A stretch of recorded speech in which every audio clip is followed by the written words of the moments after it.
passer aux questions un peu simples, c'est-à-dire soit ça, soit ça. C'est un peu ce qu'on a fait avec Damien, si t'avais écouté. Ouais, vas-y. Et mélasse ou pur jus? J'aurais du mal à choisir entre... Si tu dois choisir, Vincent, je te demande de choisir. Si tu dois faire un choix. Si dans ce monde, il doit y avoir que de la mélasse ou Ouais, du je pur vais jus. dire pur jus, je pense. Pur jus. Ouais. Ok, Ouais. très bien. Une explication à ça ou... Bah... Tu peux avoir ce côté très fruité dans le pur jus comme dans la mélasse. Ouais. Mais t'as cet équilibre bois et épices que tu retrouves notamment chez Trois-Rivières que j'affectionne vraiment particulièrement. C'est vrai qu'il y a des arômes de bois et d'épices dans les purs jus qui me semblent plus prégnants que dans les mélasses. Ça c'est vrai. En tout cas moi de ma petite expérience on va dire. J'ai l'impression qu'en tout cas tu peux aller vraiment plus loin dans cet équilibre bois-épices dans les agricoles que dans la mélasse. Ok. Ouais. Plus complexe. Très bien. Brut de fût ou réduit?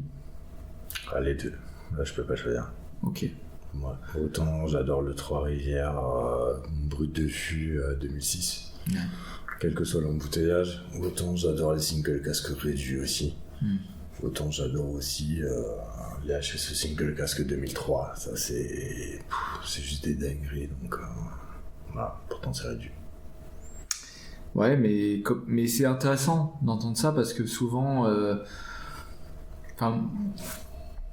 moi, c'est ce que j'entends et ce qu'on voit aussi sur Facebook, les échanges qu'on peut avoir. Tout de suite, c'est réduit. Wow. Tu vois, c'est tout de suite connoté. Ça claque pas, ça a pas de corps, etc. Et je suis pas du tout d'accord avec ça. Ça va envoyer du moins lourd, ou ça va être moins intéressant, moins complexe. Bah non quoi. Enfin. Je pense les deux sont bien en fait. Ça dépend dans quel mood tu es, qu'est-ce que tu veux. Et puis si la réduction est bien faite. T'as souvent des trucs qui sont magiques derrière. Ouais, et puis t'as aussi des brutes de fût en agricole qui sont vraiment des dingueries. Comme le Chantal Contour de l'or 2001, ou 2006 comme tu veux. Je crois que j'ai goûté le 2001. C'est dinguerie. C'est dinguerie. Voilà, t'as aussi le Biel 2013 embouteillé pour la Guildive. Okay. Qui a été une grosse dinguerie, ça aussi. C'est un des meilleurs biels que j'ai jamais bu. Voilà, ça reste de l'agricole. Bon, ok, c'est brut de fût, mais ça reste de l'agricole et franchement, c'est super. Je suis déçu d'avoir goûté, d'avoir fini mon verre parce que... Désolé, le sample il faisait que 3 centilitres. Non, mais vraiment, tu sais, ça mérite d'aller voir... Je pense que c'est trouvable encore la bouteille, non? Alors peut-être, mais je sais pas. Ouais. Après, c'est vrai je sais pas à quel prix non plus. C'est embouteillé pour Aromax. Ouais. Je sais pas. Après Bristol, on a cette chance-là, c'est que c'est pas des trucs qui font des flippers de malades. Bien au contraire. À voir peut-être chez Corman. Ouais. Si t'arrives à le C'est vrai. Ouais. C'est vrai. Parce que Corman vend beaucoup de Bristol. Ouais. Et du coup, à voir. Whisky Lodge aussi en France, qui est une cave à Lyon. Ok. Mais non, c'était très très bon ce 2006 là, Trinidad. En plus c'est intéressant parce qu'on commence par un TDL et là on va aller plutôt chez Caroni et je pense qu'on va voir ces petites notes, elles vont nous dire non plus bonjour mais salut là. Ça va aller crescendo. Ouais, c'est bon, on va voir. Hop, je rince les verres quand même parce qu'on n'est pas des cochons. Hop. Et puis ça fait du bien de boire de l'eau entre chaque verre. Ouais. Non, mais c'est vrai. Ça dilue un peu. Ça dilue un peu. Blanc ou vieilli?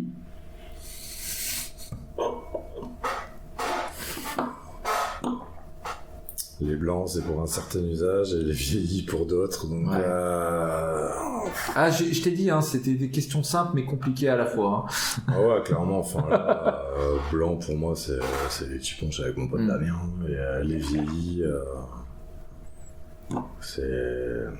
la palette est tellement large en fait en vieilli que c'est vrai. C'est compliqué. Ok. Mais c'est bien, t'as pas répondu, mais au moins tu nous as donné des explications. Non, mais là, tu vois, on a goûté plusieurs vieux, par exemple. Ouais. Ça va du HSEX ou à la française ou au Ce qu'on TT vient de Bristol. goûter, bah oui, ce qu'on vient de goûter, c'est... T'es dans deux univers différents. Même entre deux vieux, t'as du mal à choisir déjà. Oui, c'est vrai. Choisir entre blanc et vieux. Un cocktail préféré, bon, tu m'as dit que t'en avais pas, donc on squeeze là. Si, cocktail, ouais. Bon, ce serait le daiquiri, je pense. Daiquiri, si tu vas au Bodégon, tu commandes un daiquiri. Si c'est Damien qui le fait, ouais. Non, je déconne. Et si c'est Mathieu qui le fait? Non, tout dépend du rhum que tu utilises pour le faire. Ok. Surtout ça. Ça marche. Alors un daiquiri, tu le ferais avec quel rhum? Bah là, en même temps, en ce moment, là, je suis très Black Toad 50e anniversaire. Ok.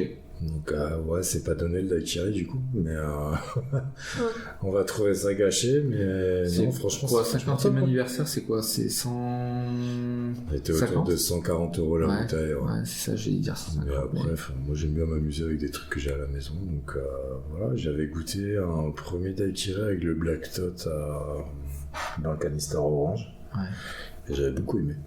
Et du coup, je me suis dit, quitte à partir sur des Black Toad pour faire des daiquiri, pourquoi pas essayer avec le 50e anniversaire. Et ça donne une autre dimension. Et c'est franchement bon. Ok, je retiens. Moi, j'adore. Si je... Viens à la maison, je te fais un daiquiri au Black Toad. Bon, le rendez-vous est pris. Le rendez-vous est pris. Bon, question... Je pense savoir ce que tu vas me répondre. Continental ou tropical? Eh j'aime bien les trois. Les trois? Ouais. Une vieillissement full tropical, une vieillissement full continental. Et le mélange. Et le mélange des deux. Ouais. C'est bien Vincent que tu me répondes ça, parce que j'ai un peu le même avis que toi. Parce que full tropical, c'est vachement bien sur les TDL par exemple. Full continental, ou entre les deux. Moi j'ai goûté certains Massam Port-Mouron par exemple. Ouais. C'est juste des dingueries ces trucs là. Ok. J'ai pas goûté le dernier batch de Port-Mouron 2003, mais voilà. C'est vrai que Massam c'est un truc que j'ai pas eu l'occasion de goûter mais qui m'intrigue un petit peu. Ouais. Parce que pour donner un peu, recontextualiser ce que c'est que Massam, en gros Massam c'est un embouteilleur indépendant, et en fait, les Massam, c'est la collection personnelle de Samaroli qui est embouteillée par sa femme. D'accord, c'est ça? Ouais, c'est embouteillé sous le nom de sa femme. Voilà. Parce que Massam veut dire Maryse Samaroli. Et ben voilà, on a toute l'histoire. Parfait. Mais et puis il y a des trucs sympas, hein. C'est vrai que quand tu regardes les embouteillages... Tout ce que j'ai goûté de chez eux, ça a été juste des dingueries, et pourtant c'est pas très fort en degré. Non. Et c'est pas non plus un embouteilleur indépendant hype, entre guillemets. Ouais, par contre les bouteilles sont quand même pas données. Ouais, c'est vrai. Mais les Port-Mouron 2003 sont vraiment exceptionnels, des deux que j'ai goûté. Okay.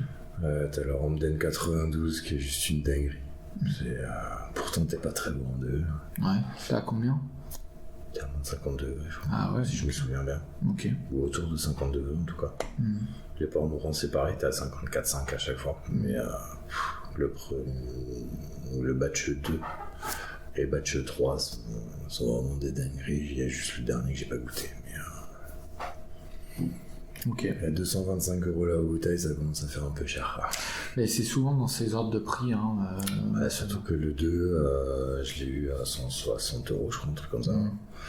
Après, c'est montré crescendo à 190, t'es rendu à 225. C'est ce qu'on disait, ça augmente. C'est vrai que... Ouais, ça devient de plus en plus inaccessible. Donc... Ouais, 200 balles déjà, ça commence à piquer. C'est vrai que... Ouais, ça fait un budget dans une bouteille. Ouais. Finish or not? Pas de finish. Pas de finish. Je déteste ça. Et ben voilà. Enfin, c'est pas je déteste ça, mais il y a des trucs qui sont pas adéquats ou qui sont pas cohérents.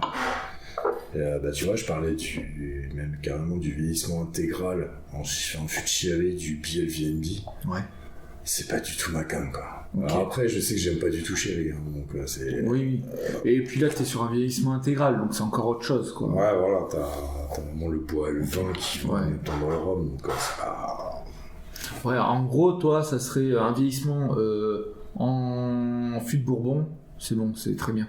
Parce Ouais, que ça c'est me la va plupart très du bien, temps, ouais. c'est ça. Hein. Ouais, ça me va très bien, ça. Comme fait HSE, comme fait Biel.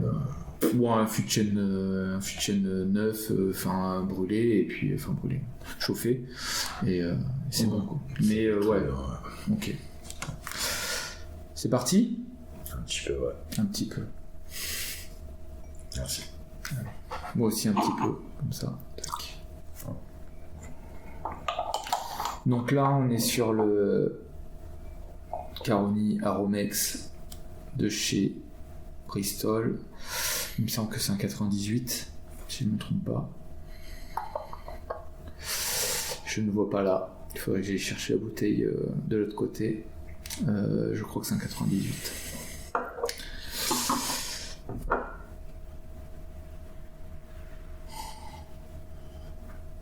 Oh, c'est vrai que le nez.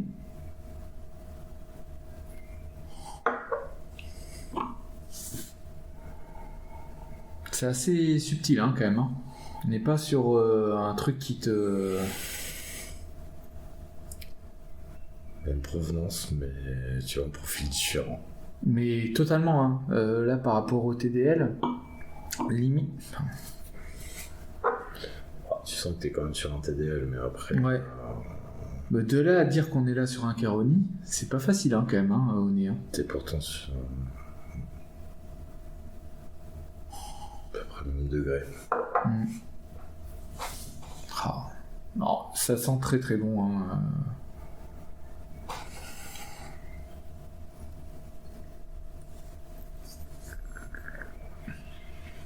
Oh. Ah, je m'attendais pas du tout à ça en bouche.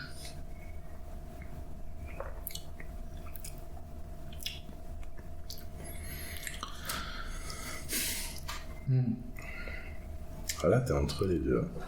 T'es entre le Bristol qu'on vient de goûter et un vrai Caroni pur et dur, bien pétrolifère. Ouais, et en fait, t'as en bouche. Moi, j'ai cette impression que t'as ce côté très fruité et ce côté pétrolifère Caroni, mais qui se. Tu vois, qui se combattent, qui se combinent, je sais pas comment dire, mais. Moi, je trouve que c'est vraiment complémentaire. Ouais. T'as ce petit côté pétrolifère qui est un petit peu plus présent que chez Bristol. Mais c'est franchement top. Mais t'as ce côté fruit, voire agrumes, un peu, tu vois, qui est vraiment là hein, et qui est pas du tout écrasé par ce côté pétrolifère. C'est marrant parce que c'est deux types de TDL que je connaissais pas du tout, parce que pour moi les TDL, en fin de bouche, t'as des fruits noirs, quoi, comme chez CDI par exemple. T'étais beaucoup sur la cerise ou ce genre de choses, mais là... Au nez, moi j'ai vraiment ces agrumes là qui sont confits. Enfin, ce qui me fait rire, c'est qu'on est sur des rhums à plus de 60 degrés. Mais ça passe. Je confirme. Alors là, c'est vrai qu'on est à plus de 60 et je bois quelque chose. J'ai l'impression de boire pas du sirop quand même, mais on est sur quelque chose de très très doux. Enfin, on va dire qu'on s'est quand même adapté tout le long parce que comme tu le disais Vincent, on est en mode salon. Là ouais. Ah oui. Ah, celui-là, il est vraiment très très bon.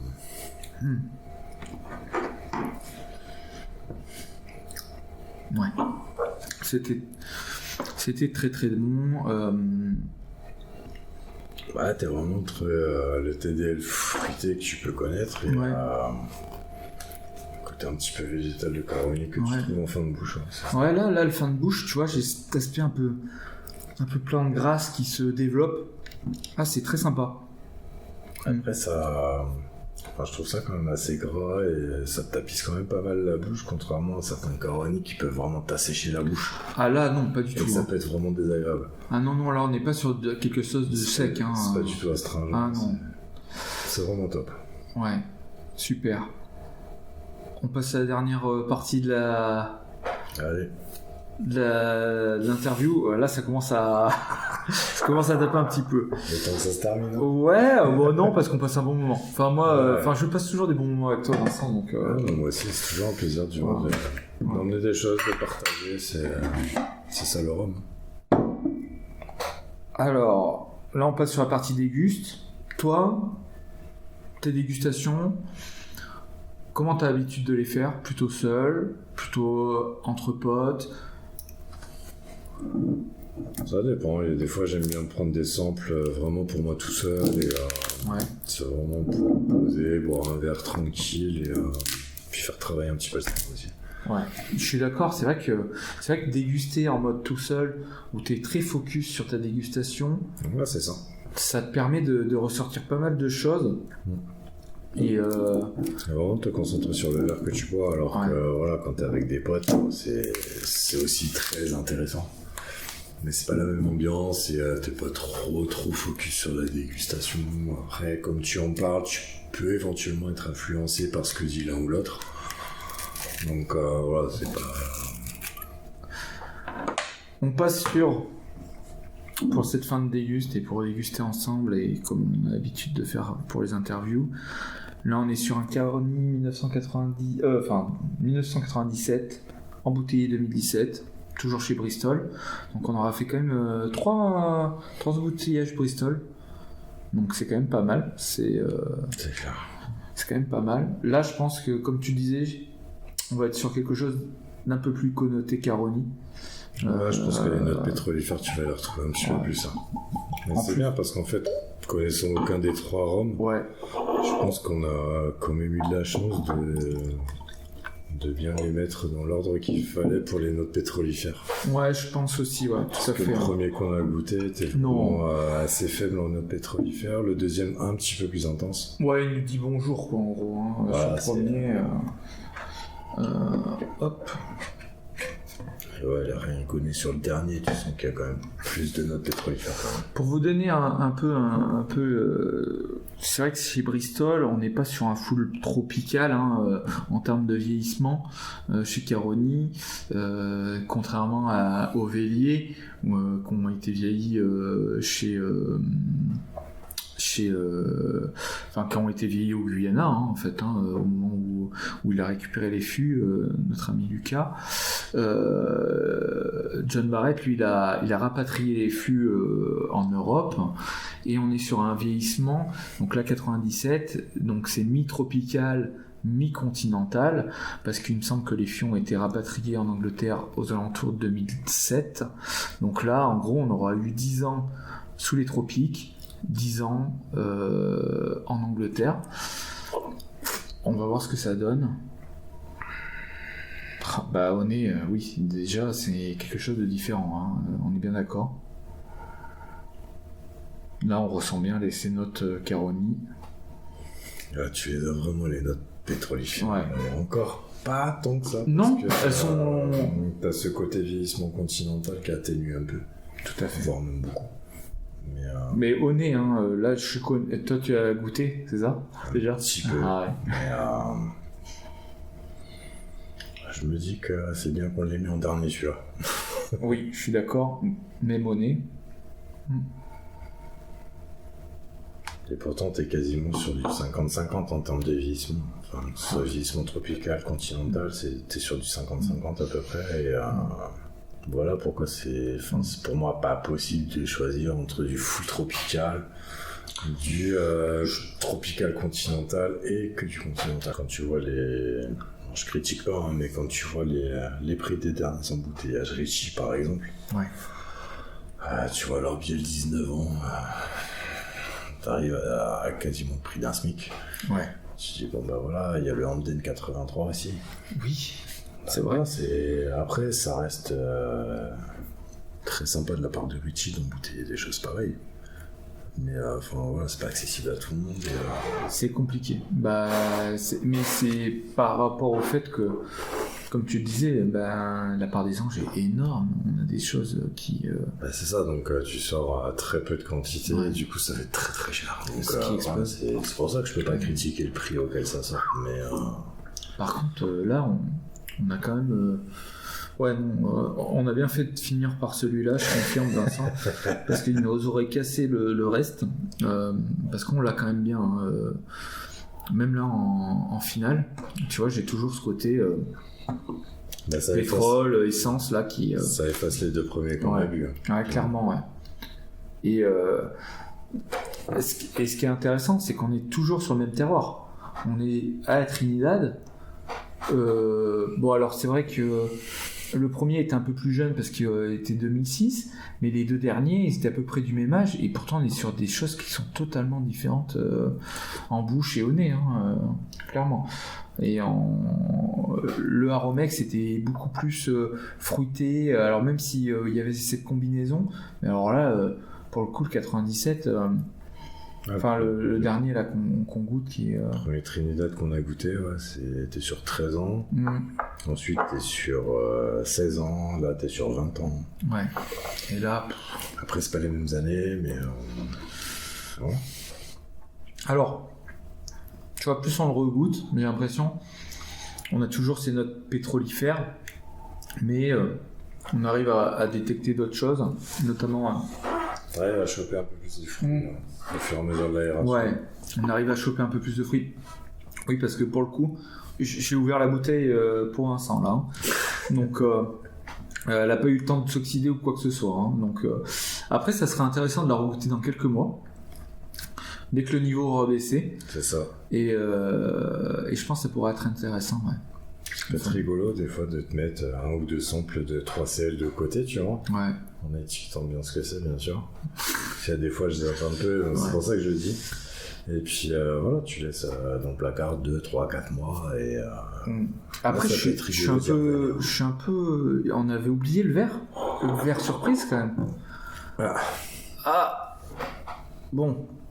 On a le verre surprise. On va tranquillement finir là sur Scaroni. Le Caroni qu'on est en train de boire va pas déranger le verre surprise à mon avis. Ouais. Ok. Parce que pour tout vous expliquer, Vincent a ramené un sample. Il est pas du tout étiqueté. Il m'a dit mets-le aéré tout de suite. Donc on l'a mis dans un verre tranquillement. Il est resté là à nous entendre, à nous regarder, et on l'a pas goûté. J'ai juste senti. Ce que je peux vous dire, c'est que ça sent très très très très bon. On n'est pas du tout sur les mêmes notes que ce que je viens de. On est plutôt sur des notes fruitées sur le verre surprise, mais on va voir, on va y aller tranquillement. Le problème, c'est que moi j'ai plus de questions, Vincent, donc on va y aller tranquillement en mode salon, si ça te va. C'est ça. Alors. Ouais.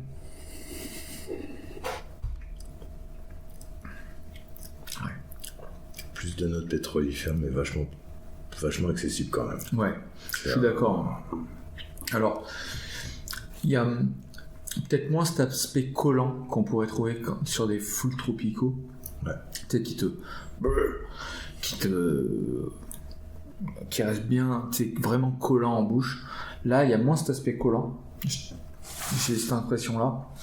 Le wiki est quand même beaucoup plus accessible. C'est ce que je trouve intéressant dans le vieillissement continental, ou en tout cas dans la part de vieillissement continental qu'il peut y avoir chez Bristol. Ouais. C'est que ça reste pas vraiment collant comme certains, full tropical, et moi j'aime bien. C'est vrai que c'est beaucoup plus accessible. Ça, typiquement, c'est vrai que ces notes pétrolifères, elles sont pas non plus. Tu vois, là, je viens de reprendre. On a quand même.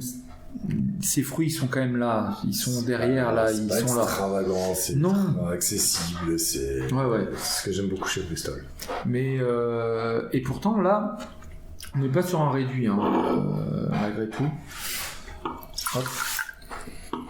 Alors, je verse le verre, mais je sais pas pourquoi, puisqu'on n'a plus rien à boire. Enfin, on n'a plus rien à boire. Tout est relatif, mais le verre surprise est là, et on va se le partager tous les deux, je pense. Ça fait du bien. Mais l'eau, ça fait du bien. Et l'abus d'alcool est dangereux pour la santé, attention, quand même. Je tiens à le préciser, parce que je le dis jamais, mais...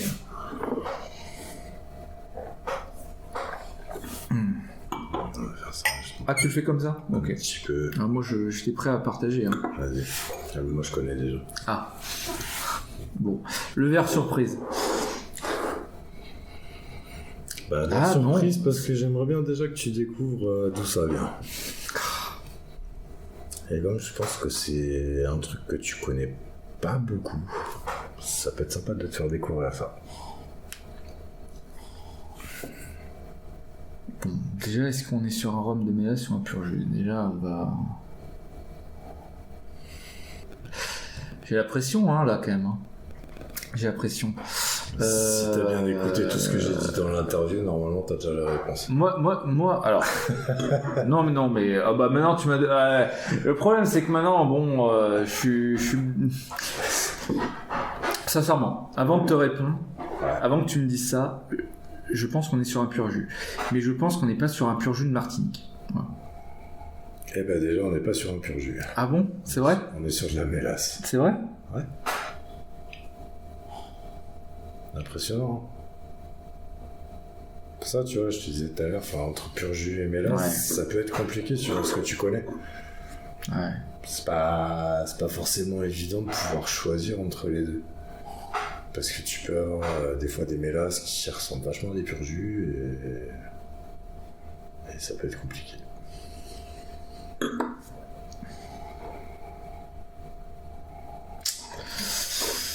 Ah là là. Je l'ai pas goûté encore, hein. J'ai juste mis le nez dedans. C'est fort en degrés, hein, quand même. Hein. Ouais, mais c'est bon. Mais c'est fort en degrés, hein, on est d'accord.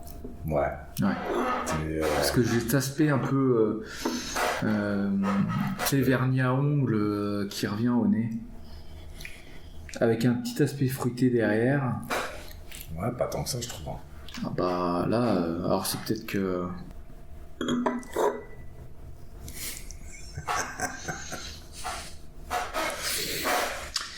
C'est compliqué, hein, les dégustations à l'aveugle. Hein. Ah bah ça, toujours, mais c'est un exercice ultra intéressant.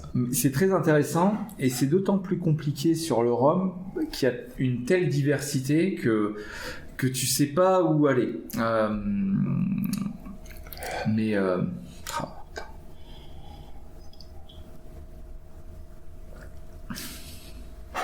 attends.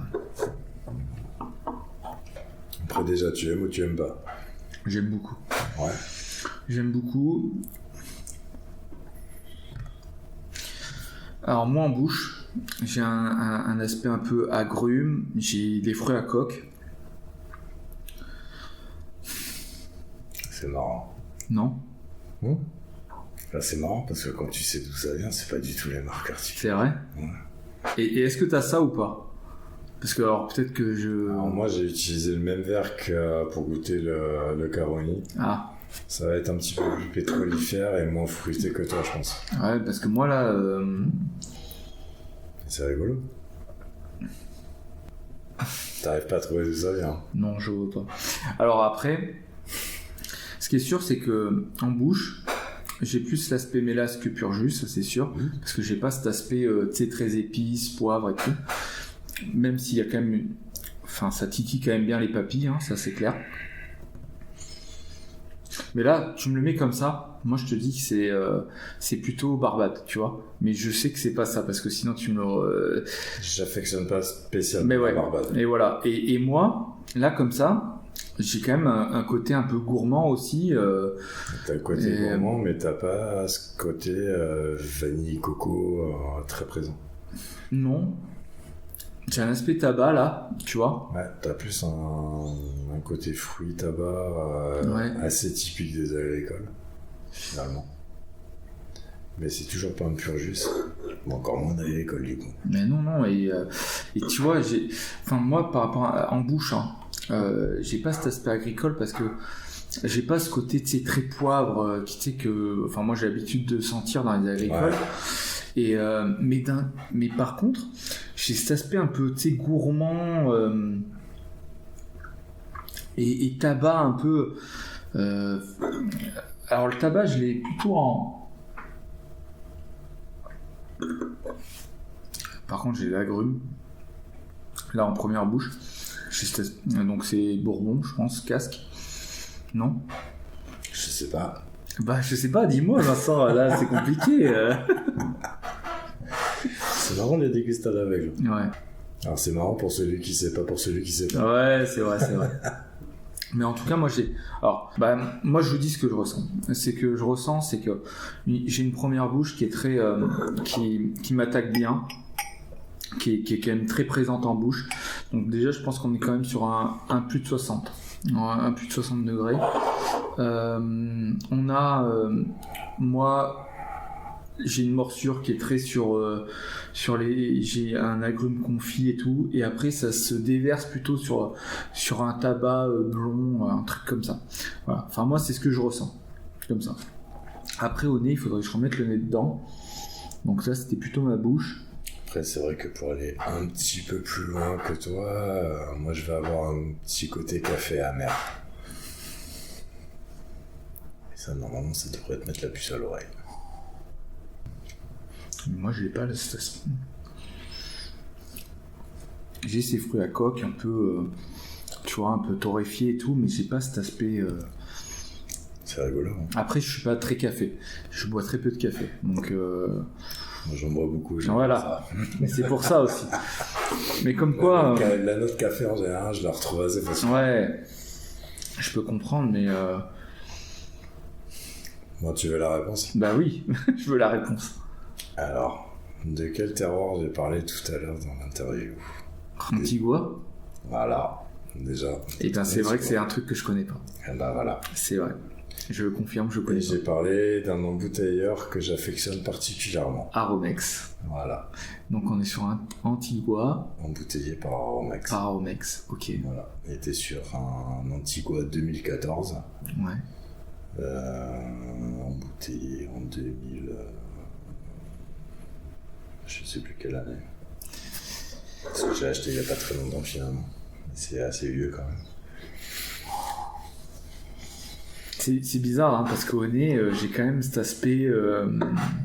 T'as cet aspect trompeur qui peut te faire penser à de la vieille école. Ouais, grave. Alors que ça n'a rien à voir. Mais enfin, j'ai l'impression de passer pour un con, mais non, mais c'est vrai pour un novice. Ouais, mais clairement et c'est vrai que après c'est vrai qu'Antigua, quand c'est un terroir que tu ne connais pas spécialement, enfin moi j'ai goûté 3 principaux Antigua et je connais pas du tout. Bah ils ont pas tendance à trop se ressembler les uns aux autres. Et on est à combien par contre en degrés? Ah, on est très haut en degrés ouais. Par contre. Ouais. On est autour de 66 degrés. Ouais, donc on le sent, hein, on est au-dessus de 60 clairement. C'est pour ça que j'ai dit de le servir bien avant et de laisser s'aérer tranquille. Et après, moi j'ai cet aspect. Alors, il est vieilli en fût de Bourbon, je pense. Ouais, parce que je pense que je suis assez réceptif à l'agrume et tout, et moi j'ai ces agrumes confits, et après vraiment c'est ce tabac blond là qui peut te faire penser à un agricole alors que c'en est pas. Bah moi je l'avais plus sonné, tu vois, la partie agricole.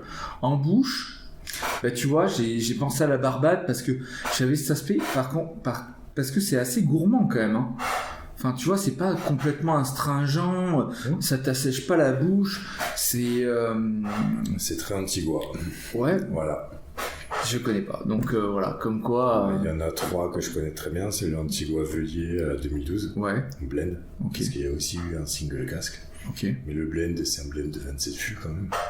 Et 27 fûts? Ouais. Sacré taf de gargale. Ouais. Il n'y a pas à chier. Quand tu vois qu'à l'époque ça sortait à 60 balles, c'est juste une dinguerie le truc. Le Antigua, donc le Aromex que là t'es en train de boire, pareil. Bon. Lui par contre je l'ai fait venir d'Allemagne, mais t'es dans les mêmes prix. À 2-3 euros près, t'es dans les mêmes prix. Et il y a eu aussi récemment le Antigua The Nectar pour leur 15e anniversaire. Nectar of Deligram, c'est ça, hein? Ouais. Et t'es à peu près dans le même délire avec un côté quand même plus pâtissier que le Aromex. Donc ça a beau être 3 rhums de la même provenance. Ouais. C'est 3 rhums complètement différents. Distillerie en Antigua, c'est quoi? English Harbor. English Harbor, ok. Voilà. T'as quelques épices derrière aussi qui peuvent te faire penser un peu à l'agricole. C'est ultra-marrant. Ce qui est ultra-marrant avec les Antiguos, c'est qu'au fur et à mesure du temps que tu laisses aérer ton verre, tu vas pas retrouver vraiment les mêmes notes. Ah. C'est vraiment pas mal, hein, franchement. Et par contre, ça reste très gourmand. Ça se boit 66 degrés, c'est ça? Ah, mais ça se boit bien quand même. Et ça se boit bien. Par contre, ça te pète la tête. Déjà, avec tout ce qu'on a bu, j'ai déjà la tête pétée, Vincent. Hein, tu vois, mais dernier, celui-là. Mais j'aurais pu jamais. Enfin, franchement, j'aurais pas pu deviner parce que c'est vraiment un terroir que je connais pas du tout. Enfin, je l'avais jamais goûté. Donc comme ça, c'est assez simple. Ouais, c'est étonnant et c'est très bon et ça marque bien aussi. Franchement là, tu vois là, j'ai pas retouché mon verre. J'ai quand même une belle finale. Et on a quand même goûté avant, très pétrolifère. Ouais. Et ça me l'a. Enfin, sincèrement, ça m'a pas. Ça te refait un petit peu pas. Ouais. Là, tu vois, j'ai encore. C'est beaucoup plus collant que ce qu'on vient de goûter. Ouais. Clairement. Merci Vincent. Avec plaisir. Je te laisse le mot de la fin. Bah écoute, c'était un super moment de partage. Et, c'est vrai. Bah voilà, j'espère juste qu'il y en aura d'autres. J'en doute pas. J'en doute pas. Et franchement, merci Vincent. Je pense que on a découvert plein de choses. Enfin, moi, là, rien que l'Antigua, c'est vraiment quelque chose que je connaissais pas. Le biel, il était vraiment pas mal. Franchement, pour un rhum blanc, c'était vraiment pas mal. Le HSE, il était bien aussi. Mais sur la française. Ouais, là j'essaye, en fait je revois la line-up là devant moi et j'essaye de faire un petit top 3. Ça c'est vraiment bien, hein. Le Antigua, le fait que je connaisse pas, c'est vraiment quelque chose de bien. Le biel, top, et le HSE, vraiment, voilà, le top 3, il est là. Le fait que je découvre, je pense que voilà, le Antigua, c'est, voilà, je suis plutôt, c'est l'aspect découverte et je trouve ça très intéressant. Le biel en 2, parce que je trouve ça en blanc, allez-y. Franchement, allez-y, c'est top. Et le HSE à la française, pour un agricole, ultra gourmand. Voilà. Ouais. Voilà. Si je dois dire quelque chose, c'est que ça, devant la cheminée, tranquille, ça se voit très très très bien. Voilà. En tout cas, merci de nous avoir écoutés. J'espère que vous allez apprécier. Je pense que Vincent a été ultra sincère, tel qu'il est. Enfin voilà, authentique. Au top. Merci à toi Vincent de m'avoir. Merci à toi Nico de m'avoir accueilli, c'était super cool. Ouais, et puis tu m'as toujours soutenu et t'es une des premières rencontres que j'ai fait dans le Rhum à Nantes et tout et merci, c'est vraiment cool. Tu me fais toujours découvrir des trucs super. Avec plaisir. Et merci pour ça. Et puis voilà, le mot de la fin c'est geekez bien les Rhumeurs, geekez bien. À plus.